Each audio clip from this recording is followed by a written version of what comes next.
Alhamdulillah, Allahumma salli ala nabina Muhammadin sallallahu alaihi wasallam wa ala alihi wa ashabihi wa man tabi'ahum bi ihsanin ila yaumiddin. Amma ba'du.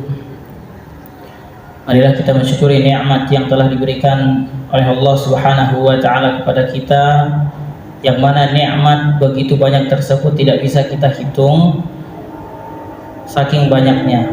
Wa in ta'uddu ni'matallah la tuhsuha. Jadi apabila kita ingin menghitung nikmat Allah Subhanahu wa taala pun tidak akan bisa, karena setiap detik saja sudah banyak sekali nikmat yang kita rasakan. Kita melihat saja sudah merupakan nikmat yang diberikan kepada kita oleh Allah Subhanahu wa taala. Kemudian niatan hasrat hati kita ingin menghitung saja, terbersit untuk keinginan untuk menghitung saja, itu sudah nikmat tersendiri.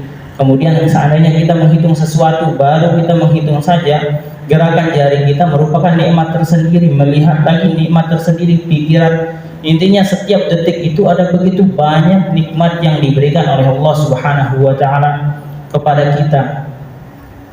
Oleh karenanya penting rasanya kita selalu mensyukuri nikmat Allah Subhanahu wa taala dengan lafaz hamdalah, alhamdulillahirabbil alamin. Walaupun sebenarnya tidak bisa kita hitung semuanya, tapi setidaknya ada nikmat Allah Subhanahu wa taala yang kita syukuri dan kita tidak lupa terhadap nikmat yang diberikan oleh Allah Subhanahu wa taala tersebut. Kemudian tak lupa kita lantunkan salawat serta salam kepada baginda Nabi besar Muhammad sallallahu alaihi wasallam. Allahumma shalli ala sayyidina Muhammad. Hadirin yang dirahmati Allah Subhanahu wa taala, alhamdulillah telah kita bahas sebelumnya, yaitu salah satu amalan, ada 3 amalan yang kita bahas. Yang pertama yaitu tentang ayat kursi, yang jadi semoga mulai hari ini kita niat untuk selalu mengamalkan ayat kursi tersebut yang telah kita sampaikan, dan juga berusaha untuk mengistiqomahkannya serta mengajarkan kepada yang lain. Hadis Nabi Muhammad SAW yang telah kami sampaikan terkait ayat kursi tersebut ialah man qara'a ayatal kursi dubura kulli salatin maktubatin lam yamna'hu min dukhulil jannah illa al-maut.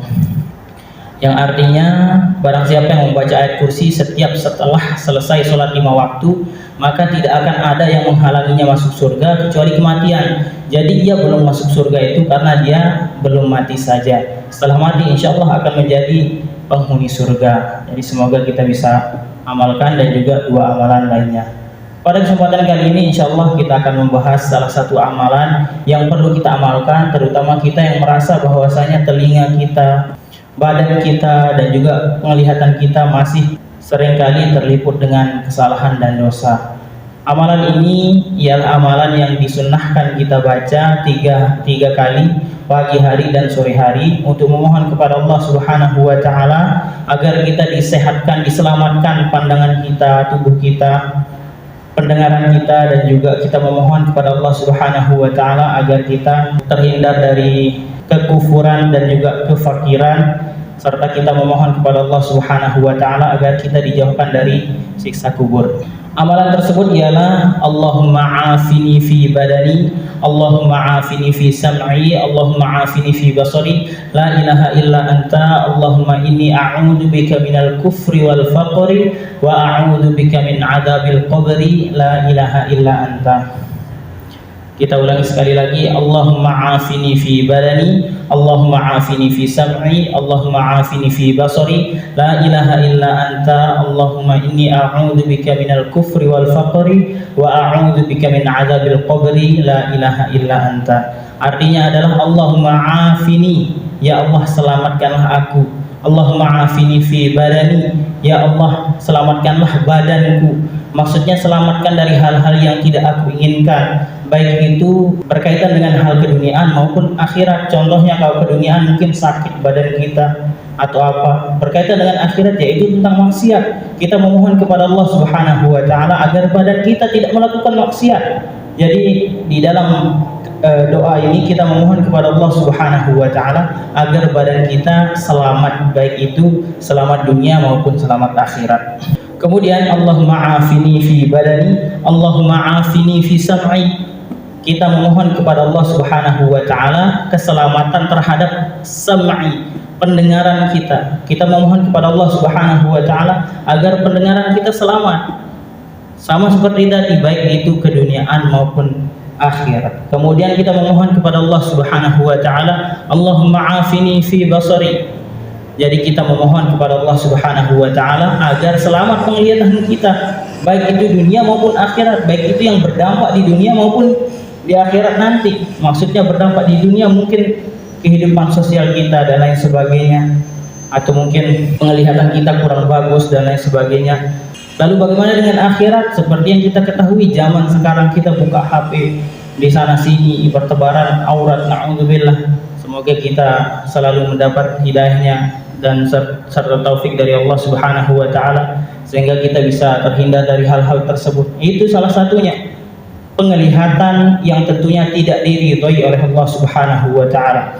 Ingatlah, ada salah satu kaidah yang sangat masyhur, la saghirata ma'al israr wa la kabirata ma'al istighfar.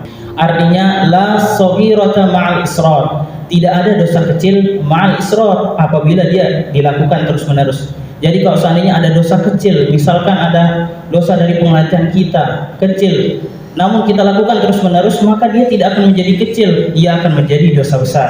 Wala kabirata ma'al istighfar, dan tidak ada dosa besar apabila kita senantiasa memohon ampun kepada Allah Subhanahu wa taala.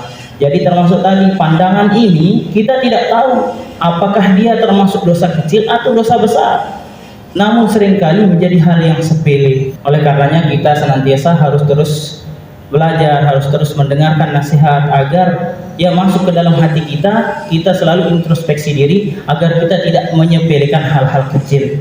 Bagaimana caranya? Salah satunya mengamalkan doa ini. Kita mohon kepada Allah Subhanahu wa taala agar pandangan kita diselamatkan oleh Allah Subhanahu wa taala dari keburukan, baik itu keburukan dunia maupun keburukan akhirat. Allahumma afini fi badani, Allahumma afini fi sam'i, Allahumma afini fi basari, la ilaha illa anta.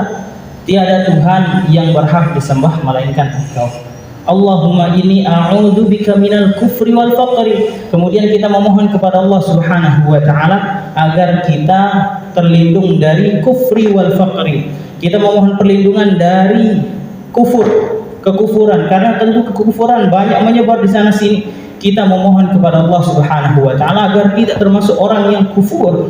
Tidak ada orang yang menjamin dirinya bakal terus dalam keimanan sampai akhir hayatnya. Banyak kita temukan orang yang sekarang beriman, tahu-taunya meninggal na'udzubillah dalam kekufuran. Tapi ada juga sebaliknya, orang yang dalam kekufuran meninggal dalam keadaan beriman. Nah, kita di dalam doa ini memohon kepada Allah Subhanahu wa taala agar terlindung dari kekufuran, wal faqri, dan juga kefakiran. Ingat, fakir dan miskin di sini hal yang berbeda. Di sini kita memohon kepada Allah Subhanahu wa taala agar terhindar dari kefakiran. Apa itu kefakiran? Fakir itu yang benar-benar tidak punya uang, tidak bisa untuk makan, benar-benar susah ini namanya fakir. Kalau seandainya orang miskin, yang mungkin kurang uang tapi untuk hidup, untuk belanja dan lain sebagainya masih ada. Nah, di sini kita memohon kefakiran.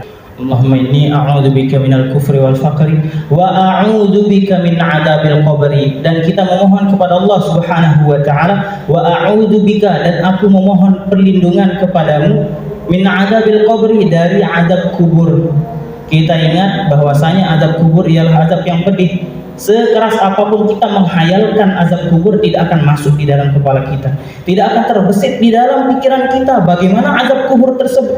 Lalu bagaimana caranya agar kita termotivasi, agar kita semangat untuk mengamalkan amalan-amalan yang dapat menyebabkan kita terhindar dari azab kubur, yaitu dengan membayangkan hal terseram di dunia ini.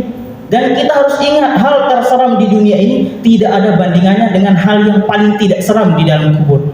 Contoh makhluk saja, mungkin ada teman kita, saudara kita yang tokek saja dia takut, kodok saja dia takut, mau lihat saja nggak bisa. Lalu bagaimana dengan di kubur nanti? Ada banyak makhluk Allah Subhanahu wa taala yang jauh lebih menyeramkan. Lalu bagaimana dengan makhluk-makhluk tersebut? Nah, ini mungkin bisa jadi motivasi untuk kita agar kita berusaha untuk terus mengamalkan amalan-amalan yang mampu mencegah kita menerima azab kubur. Agar ukurannya, kalau seandainya malaikat datang di kubur, tentunya malaikat datang bisa dengan berbagai cara. Kalau orang yang taat, Mungkin bisa jadi malaikat datang dengan permisi, dengan sopan santun, dibawakan makanan dan lain sebagainya. Lalu bagaimana dengan orang yang tidak taat? Bisa saja datang seperti halilintar, atau mungkin bisa saja datang dengan cara yang sangat mengejutkan. Nah, ini bisa menjadi motivasi untuk kita. Nah, di dalam amalan ini kita memohon kepada Allah Subhanahu wa taala, memohon perlindungan dari azab kubur. Wa a'udzubika min adzabil qabri. Kemudian kita tutup dengan pengakuan bahwasanya tiada Tuhan yang berhak disembah selain Allah Subhanahu wa taala, la ilaha illa anta. Allahumma afini fi badani, Allahumma afini fi sam'i, Allahumma afini fi basari, la ilaha illa anta. Allahumma inni a'udzubika minal kufri wal faqri wa a'udzubika min adzabil qabri, la ilaha illa anta. Semoga zikir ini dapat kita amalkan. Disunahkan kita membaca zikir ini pagi hari dan juga sore hari, boleh juga setelah maghrib 3 kali. Kita memohon kepada Allah Subhanahu wa taala. Ingatlah, sekeras apapun kita berusaha, kalau tidak ada taufik dari Allah Subhanahu wa taala, maka tidak akan dapat kita melakukan kebaikan. Oleh karenanya kita harus selalu berharap dan memohon kepada Allah Subhanahu wa taala untuk mendapatkan kebaikan tersebut.